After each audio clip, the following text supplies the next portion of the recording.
வணக்கம். வணக்கம். ஓட்டு பொறுக்கிகள் அப்படின்னு தந்தை பெரியார் 3/4 நூற்றாண்டுக்கு முன்னாடி இந்த கேடுகட்ட அரசியல்வாதிகளை பற்றி மிக அற்புதமான ஒற்றை வரி சொல்லியிருந்தார். இது இன்னைக்கு எந்த அளவுக்கு பொருந்தி போகுது அப்படிங்கிறதுக்கான உதாரணம் தான் இப்போ இந்த பிஜேபி கவர்மெண்ட் தேர்தல் ஆணைய கூட்டோட நடத்தியிருக்கக்கூடிய ஒட்டுமொத்த அயோக்கியத்தனமான செயல்பாடுகளை இன்னைக்கு ராகுல் காந்தி வெட்ட வெளிச்சமாக்கியிருக்காரு. அது சம்பந்தமா தான் நாம பேச போறோம்.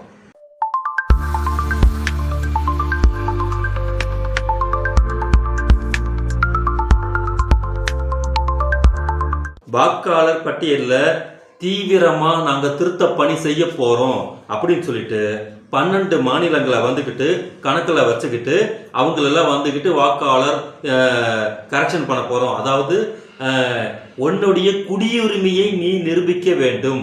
உனக்கு திருத்தம்லாம் நாங்கள் பண்ணலை, நாங்கள் கேட்கக்கூடிய ஆவணங்களை நீ வந்துட்டு நிரூபி, உன்னுடைய குடியுரிமையை நீ நிரூபி, அப்படி இல்லைன்னா நான் உன்னோட ஓட்டை தூக்கிடுவேன் அப்படின்னு சொல்லிட்டு இந்த பாஜக ஆளாத மாநிலங்கள் இருக்கு பார்த்தீங்கல்ல, அந்த மாநிலத்துக்கெல்லாம் இந்த மாதிரி ஒரு விஷயத்தை உள்ள விட்டு மிகப்பெரிய அளவிற்கு எதிர்ப்பை சம்பாதிச்சுட்டு இருக்கக்கூடிய இந்த சூழ்நிலையில இங்க இருக்கக்கூடிய தமிழ்நாடு மற்றும் கேரளா, மேற்கு வங்காளம் எல்லாம் சேர்ந்து உச்ச நீதிமன்றத்தில் இப்போ கேஸை போட்டு வச்சிருக்காங்க. இதுல இவனுங்க ஒரு கூத்து பண்ணினாங்க.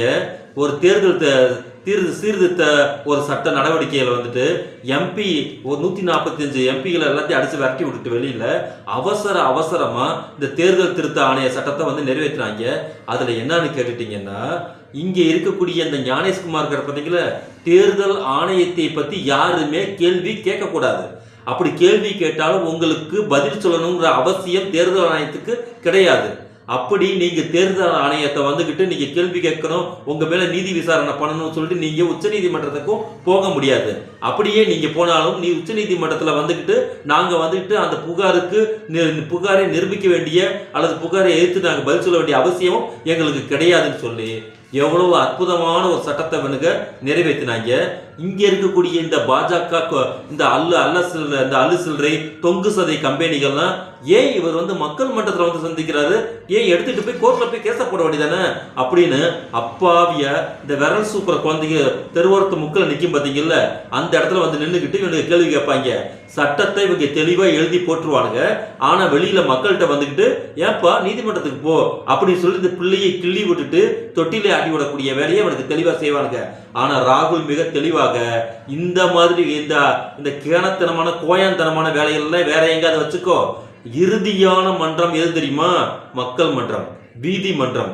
நீதிமன்றத்தை விட மக்கள் மன்றத்துக்கும் வீதி மன்றத்துக்கும் மிக மிக வலிமை இருக்கு. அது எனக்கு ஜனநாயகத்தின் மீது இருக்கக்கூடிய இறுதி நம்பிக்கைன்னு சொல்லிட்டு மக்கள் முன்னாடி மீடியா முன்னாடி கொண்டு மிகவும் பகிரங்கமான இந்த குற்றச்சாட்டை சொல்லிட்டு போயிருக்காரு. இதற்கும் வழக்கம் போல இந்த விளக்கெண்ணெய் வெண்டைக்காய் விளக்கத்தை சொல்லிக்கிட்டு கேலியும் கிண்டலும் செய்யாத குறையா இப்ப இவனுங்க காய நகர்த்திட்டு இருக்காங்க. இதை விட முக்கியமான விஷயம், நேற்றுக்கு முதல் கட்ட எலெக்ஷன்ல 65% மேல வாக்குப்பதிவு பீகார்ல நடந்திருக்கு. அதுவே மிகப்பெரிய அதிர்ச்சியை உண்டு பண்ணி வச்சிருக்கு.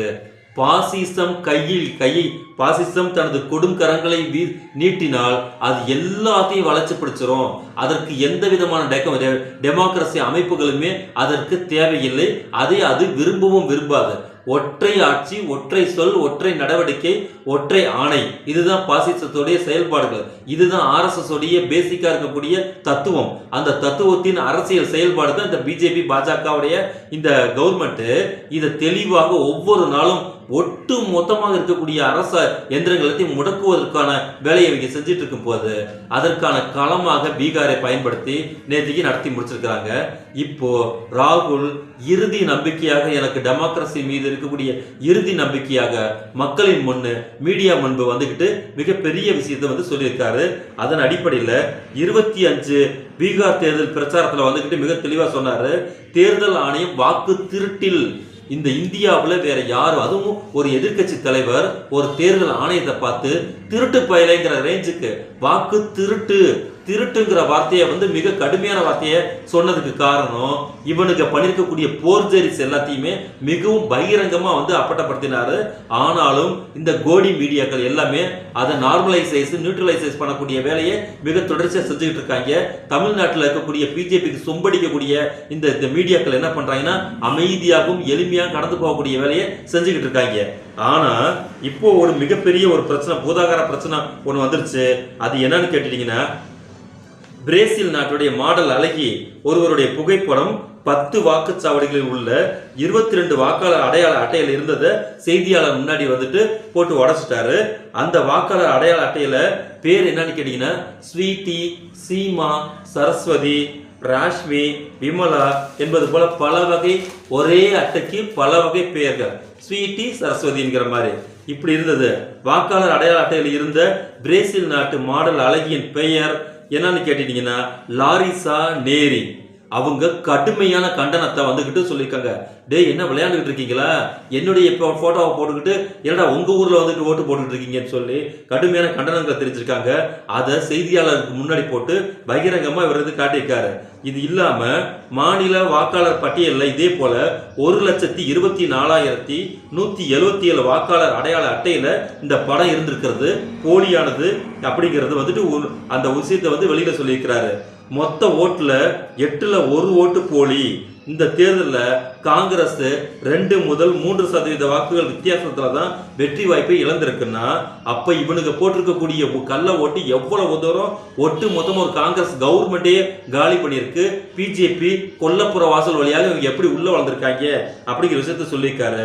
ஆனா 8 முதல் 12% போலியான வாக்காளர்கள் வெற்றி பெற்றுள்ளது பயன்படுத்தி பாஜக வெற்றி பெற்றிருக்குங்கிற விஷயத்த சொல்லியிருக்காரு. அடையாள அட்டையில் பிரேசில்ல இருக்கக்கூடிய அந்த லாரிசா நேரி அவங்க படம் இருந்ததுக்கு அவங்களும் கடுமையான கண்டனத்தை தெரிவிச்சுட்டு இருக்காங்க. இதுக்கெல்லாம் தேர்தல் ஆணையம் பதில் சொல்லணுமா வேண்டாமா? இது உங்களுடைய கருணையான பார்வைக்கே விட்டுறான். ஏன்னு கேட்டீங்கன்னா, பிரேசில் நாட்டு மாடல் அழகி தனது வாக்காளர் அடையாள அட்டையில் 22 இடங்களில் இருந்தது சற்றும் ஏற்றுக்கொள்ள முடியாத ஒன்றாகும். இதை விட்டுட்டு வீட்டுக்கு வீடு வாக்காளர் பட்டியல குளறுபடி இருந்துச்சுன்னா அது அரசியல் கட்சிகளால் நியமிக்கப்பட்டு வாக்குச்சாவடி முகவர்கள்ட்ட போய் நீ தைரியமா காட்டியிருக்க முடியும் அப்படி இப்படின்னு உனக்கு வந்துகிட்டு உள் வியாக்கியானம் சொல்லிட்டு இருக்காங்கன்னா, இந்த பிரேசில் லாரிசா நேரியோடைய ஓட்டு போடுற அட்டைக்கு பதில் சொல்லுங்கடானா அதுக்கு அமைதியா கடந்து போகக்கூடிய விஷயம். ஒரு எழுத்து, ஒரு மந்திரம், ஒரு வார்த்தை ஒண்ணுமே சொல்ல கிடையாது. அமைதியா வேடிக்கை பார்த்துட்டு இருக்காங்க. இப்போ எந்த குறையும் இல்லாமல் 100% நேர்மையுடனும் வெளிப்படைத்தன்மையுடன் தேர்தல் ஆணையம் நடத்த வேண்டும் அப்படிங்கிறதான. இந்தியாங்கிறது ஒரு டெமோக்ரஸி கண்ட்ரி.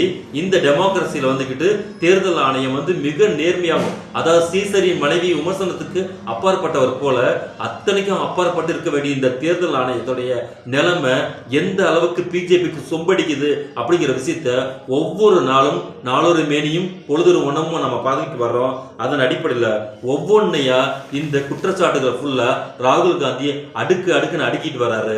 நேர்மை துளியும் அறம் என்று துளியும் இருந்துச்சுன்னா இவங்க பதில் சொல்லி இந்த ஜனநாயகத்தை காப்பாற்றக்கூடிய வேலையை இவங்க செய்வாங்க. ஆனா ஜனநாயகம் அப்படிங்கிற ஒரு வார்த்தையே இந்த பாஜக கம்பெனிகளுக்கு ஒவ்வாத வார்த்தை. டெமோக்ரஸினா அதுங்களுக்கு ஒவ்வாது. சோசியல் ஜஸ்டிஸ் சொன்னா அவங்களுக்கு ஒவ்வாது. ஃபாசிஸ்ட் அப்படி சொன்னா மட்டும் அவங்களுக்கு இனிக்கும். ஏன்னு கேட்டீங்கன்னா அவங்களுக்கு அதன் மீது தான் நம்பிக்கை. இங்க வந்து ஒற்றையாட்சியை நிரூபிச்சுட்டு இங்க இருக்கக்கூடிய பார்ப்பனர் அல்லாத மக்கள் 97% மக்கள் அனைத்திலையும் சூத்திரர்களாகவும் பஞ்சமர்களாகவும் இங்க பண்ணை அடிமைகளாகவும் மாற்றக்கூடிய வேலையை இந்த பாஜக மிகுந்த மூர்க்கத்தனத்தோடு செய்து கொண்டிருக்கிறது. இதற்கான ஒரு மிகப்பெரிய ஒரு விஷயத்துக்கு இதுக்கு யூஸ் பண்றதுக்கு தான் தேர்தல் ஆணையத்தை வச்சு இவங்க பண்ணிட்டு இருக்காங்க. என்றைக்குமே பாசிசம் வெற்றி அடைந்ததில்லை என்பதுதான் வரலாறு. இந்த வரலாறுக்கு என்னைக்கு இவங்க இரையாக போறாங்கிற நாள் ஒரு நாள் வரும். அதற்கான தொடர்ச்சியான போராட்டங்களை நாம் தொடர்ச்சியாக செய்து கொண்டிருப்போம்.